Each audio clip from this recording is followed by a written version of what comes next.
আসসালামু আলাইকুম। কেমন আছেন সবাই? কাছে দূরে যে যেখান থেকে আমার ভিডিওটি দেখছেন বা শুনছেন, আশা করি আল্লাহর রহমতে সবাই ভালো আছেন।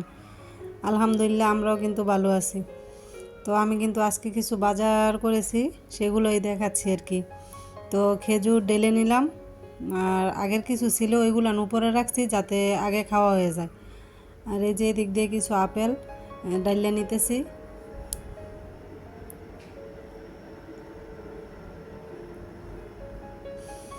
বাচ্চারা যেহেতু খায় আপেল খেজুর, এগুলো কিন্তু পড়ার সময় আনা হয়। তো কলাটা এখন আর আনি না, যেহেতু ঠান্ডার সিজন, বাচ্চারও প্রচুর ঠান্ডা সেজন্য। আর এই যে দিক দিয়ে কিন্তু কোয়েল পাখির ডিমও আছে। তো আগে তো আমাদের বাড়িতেই ছিল, তো আপনাদের তো দেখাইছি বা বলছি যে কোয়েল পাখিগুলো বিক্রি করে দেওয়া হয়েছে। তো আমি কিন্তু কোয়েল পাখির ডিমও নিয়ে আসছি। আর এই যে দিক দিয়ে আছে গাজর। তো গাজর নাকি 160 টাকা কেজি। তো এন আর কি এই আধা কেজির মতো আনা হয়েছে। তো বিম লুকিয়ে নিয়ে নিলাম। তো বিমবারটা শেষ হয়ে গেছিলো। তো মাঝখানে একদিন কিন্তু আমি আবার এই যে কাপড় দেওয়ার যে পাউডার ছিল ওইটা দিয়ে কিন্তু একদিন আমি আবার বাসন ফেলা মাছি ছিল না যেহেতু। তো শুকনো মরিচ আদা নামাই নিলাম। তো আরও কিছু কাঁচা বাজার আছে এদিক দিয়ে। আর এই যে ফুলকপি, আর আছে ধনিয়া পাতা। এই যে এই জায়গায় কিছু কাজু বাদাম, কিছু কাঠবাদাম, আর কিছু কিশমিশ, আর আছে সুজি, আর শালগম আর আলু। তো শালগমটা কিন্তু খুব বেশি একটা খাই না, তো মনে হয় সিজনের সময় দুই একবার আনি। এই জায়গায় আছে নতুন আলু। তো আজকে ভাবলাম যে শালগম দিয়া আর নতুন আলু দিয়া রুই মাছের মাথা দিয়া রান্না করবো আর কি। তো আমি কিন্তু এদিক দিয়ে কাটাকুটি করে নিছি। তো আগে মাছগুলো ভালোভাবে ভাজা তারপর রান্না বসাবো।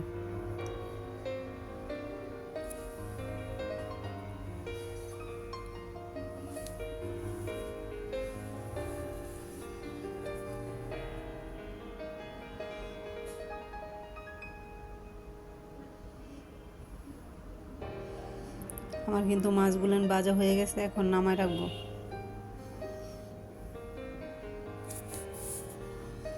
তো জানি না কারা কারা ধৈর্য সহকারে এতক্ষণ ধরে আমার ভিডিওটি দেখছেন।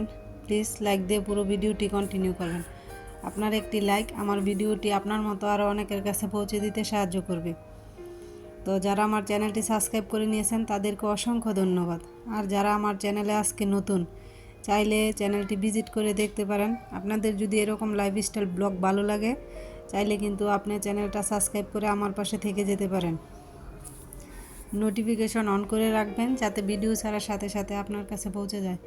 তো আমি কিন্তু শালগম আর আলু খুব ভালো করে কষাই নিছি। এখন একটু জলের পানি দিয়ে দিব আর কি।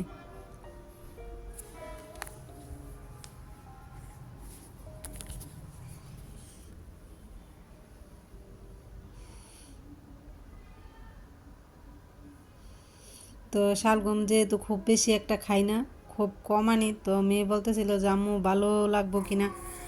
বললাম যে সিজনের জিনিস সব কিছুই খাইতে হয়, বেশির জায়গাত কম খাইয়ে দেহ, যদি ভালো লাগে তো পরে আরও আনমো। তো রান্নাটা করার পর তো খাইছি, মাশাল্লাহ খুবই মজা হয়েছিল তরকারিটা।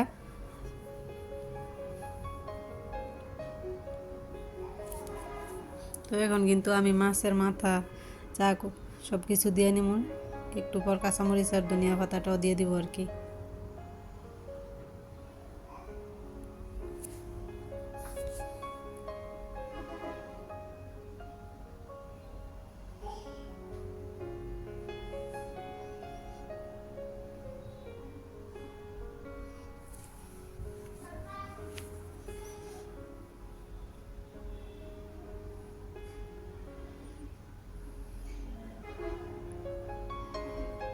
তো আমার রান্নাটা কিন্তু প্রায় শেষের দিকে।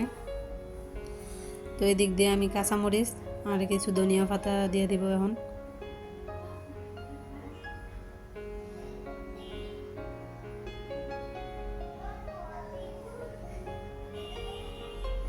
ধনিয়া পাতা কাঁচামরিচ তরকারিতে দিলে তরকারির স্বাদটা আরও বাইরে যায়। তো আমি সব সময় দেওয়ার চেষ্টা করি, আর যদি না থাকে বাসায় তো অন্য কথা।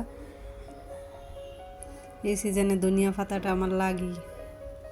তো এই যে গরুর বুড়িগুলো কিন্তু আমি ভালো করে সিদ্ধ করে নিতেছি।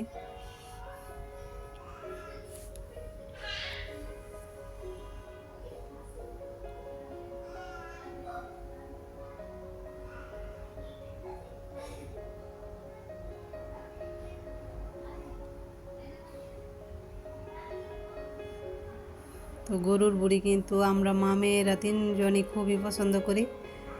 তো বড় মেয়ে অনেক দিন ধরে বলতেছিল গরুর বুড়ির কথা, তো নিয়ে আসলাম।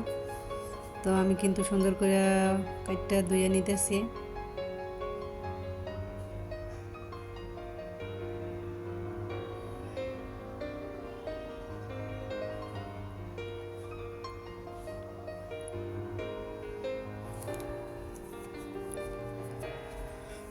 তো এই যে আমি কিন্তু 2 কেজি বুড়ি যেহেতু 2 প্যাকেটেই রাখলাম।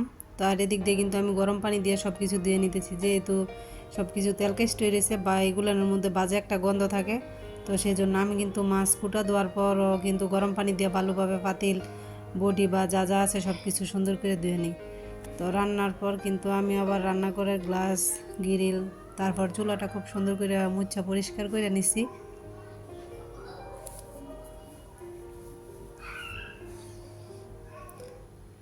তো সবাই ভালো থাকবেন, নতুন কোনো ব্লগে আপনাদের সাথে আবার দেখা হবে।